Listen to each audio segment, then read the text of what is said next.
코로나19의 재확산 속에 오늘 1, 2년차 레지던트들까지 파업에 동참하면서 사실상 전국 모든 전공의가 무기한 파업에 돌입했습니다. 일부 병원에서는 신규 환자를 제한적으로 받기로 하는 듯 그 여파가 속속 나타나고 있는데요. 이런 가운데 대한의사협회는 정부와 여야에 긴급 좌담회를 갖자고 제안했습니다. 취재기자 연결합니다. 부장원 기자. 네, 사회부입니다. 오늘부터 모든 전공의가 무기한 파업에 들어갔죠? 네, 그렇습니다. 오늘 1, 2년차 레지던트들이 파업을 시작했습니다. 지난 금요일부터 인턴과 레지던트 4년차, 레지던트 3년차가 순차적으로 휴진한 데 이어 오늘로써 모든 전공의가 업무에서 손을 뗀 겁니다.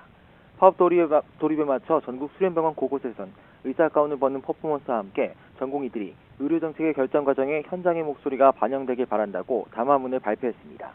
앞서 주요 병원들이 파업에 대비해 수술과 진료 일정을 조정했지만 현장에선 벌써 진료 공백이 심상치 않다는 목소리가 나오는데요.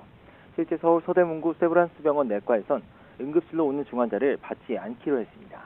현재 전임의와 교수 등이 투입돼 있긴 하지만 신규 환자를 받긴 어려운 상황이란 겁니다. 여기다 그동안 업무 공백을 메꿨던 전임의들도 내일부터 순차적으로 파업에 들어가고 26일 예정된 대한의사협회 총파업엔 봉직의와 개원의까지 의사 전직역이 참여할 전망이어서 의료대란 우려가 큰 상황입니다. 정부는 강경 대응을 예고한 상태인데 업무 개시 명령도 곧 발동한다고요? 네, 박능우 보건복지부 장관은 어제 대국민 담화문을 통해 의료인들이 진료 현장을 지키지 않으면 필요한 모든 조치를 실행하겠다고 밝혔습니다. 특히 코로나19 확진자가 쏟아지고 있는 수도권 지역에선 전공의들에 대해 업무 개시 명령을 내릴 것으로 보입니다. 의료법상 정부는 진료에 막대한 지장이 있거나 초래할 우려가 있다고 인정할 만한 사유가 있으면 의료진들에게 업무 개시 명령을 내릴 수 있는데요. 이를 어길 경우 1년 이내 면허 정지가 가능하고 3년 이하의 징역이나 3천만 원 이하의 벌금형에 처할 수도 있습니다. 다만 이번 조치가 도리어 정부와 의료계 간 갈등을 깊게 하는 게 아니냐는 우려도 나오는데요.